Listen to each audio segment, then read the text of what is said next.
Alright, what's going on, guys? Today we're going to be doing the NFC North schedule. We're going to break down, we're going to look at everything, and yeah, let's get into it. So, week 1, Packers, Vikings.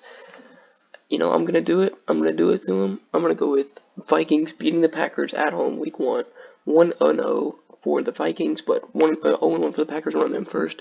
Then I think they beat the Lions, lose to the Saints, start out 1-2, lose to the Falcons, beat 1-3. So they lose to the Buccaneers. Wait, 2-2. Sorry, I don't know why I said they lose to the Falcons. They didn't beat the Falcons 2-2. Lose to the Buccaneers 2-3.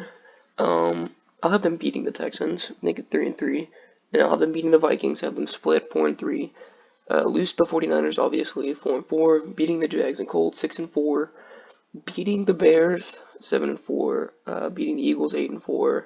Beating the Lions 9-4. Beating the Panthers 10-4. I'm gonna have them lose to the Titans 10-5, and then I'm gonna have them beat the Bears, go 11-5. So, although the Packers didn't have a great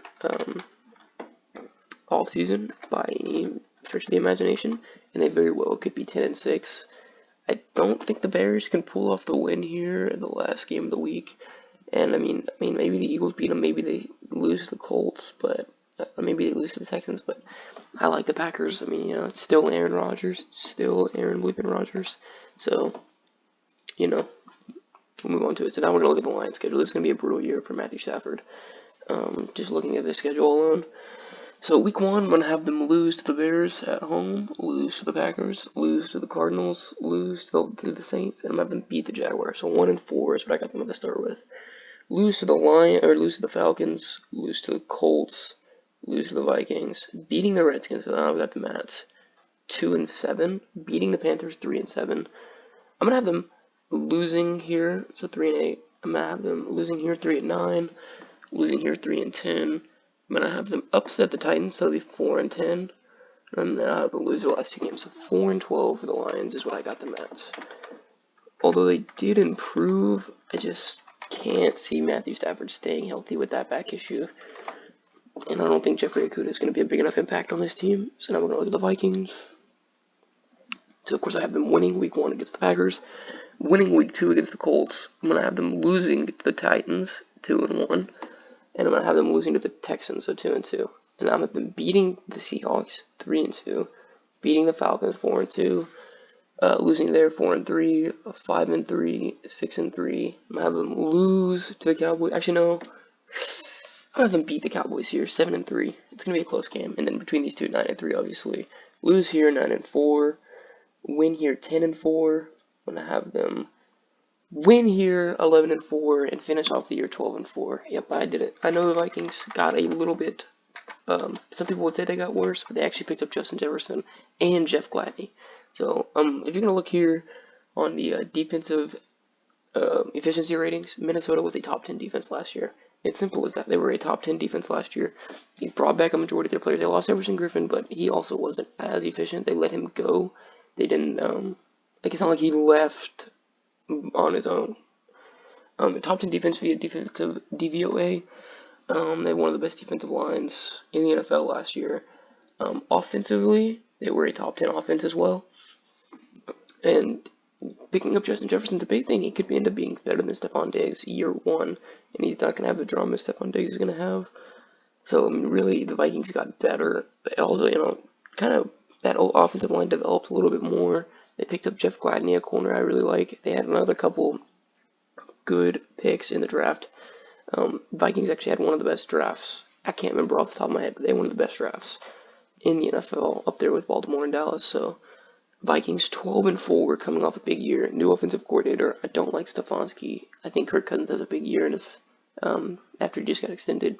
So, 12-4 for the Vikings. Now we look at the Bears. This is going to be an interesting one. I'm going to have them lose their first 2 weeks, or win their first 2 weeks, I apologize. Then lose to the Falcons, lose to the Colts. So I got them at 2-2. Lose to the Bucks, 2-3. Beat the Panthers, and beat the Rams. I got them at 4-3. Lose to the Saints, 4-4. I have them lose to the Titans, 4-5. I have the Vikings in this game 4-6, 4-7, 5-7. I'm actually gonna have this upset right here. I'm gonna have to say the Bears beat the Texans 6-7. Right here's a loss, 6-8, 7-8. And then we're looking here. I mean, the Chicago Bears just, they don't have a quarterback. Simple as that. Unless Nick Foles can turn into Super Bowl Nick Foles. I got them at 7-9, which really isn't even that bad, to be honest. Actually, I'm just gonna go ahead and order these in the way they should be.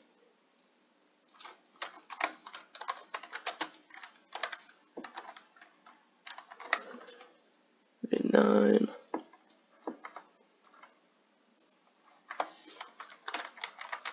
Vikings at 12-4. So I could do a more in-depth breakdown, really, but I don't really think I need to. I think these are more self-explanatory. Packers got worse. Vikings got better over the offseason. Vikings got younger as well.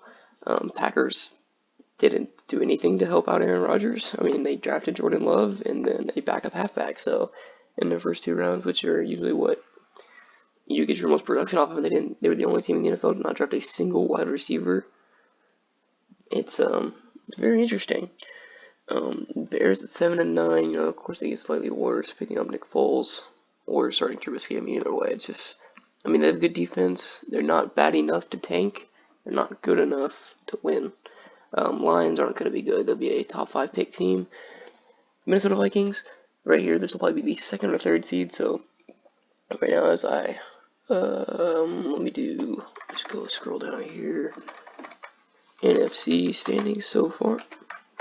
So right now, I got the Bucks, 13-3. Of course, this will change when I get to the 49ers, as most of you guys are probably aware. And then Vikings, 12-4. And we're gonna keep it like that. So we'll worry about the playoff teams afterwards, because right now we have the Saints at the 5 seed and the Packers at the 6 seed, and the Falcons at the 7 seed actually. So yeah, thank you guys for watching. Let me know in the comments which division I should do next. Should I do the NFC North this time? Yeah, peace out.